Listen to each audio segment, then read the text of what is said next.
ओमे थे गजल गौले ही नई नई चांद कादरी साहब को। रोज का ये बहाना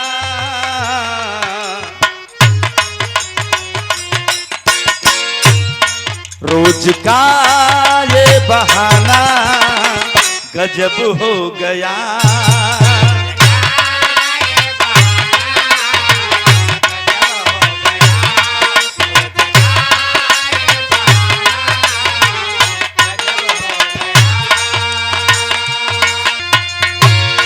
रोज का ये बहाना गजब हो गया।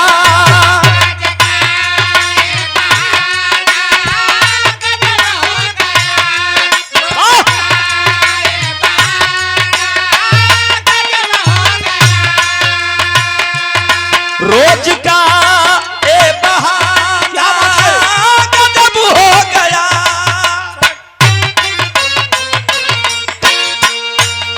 वादा करके नया ना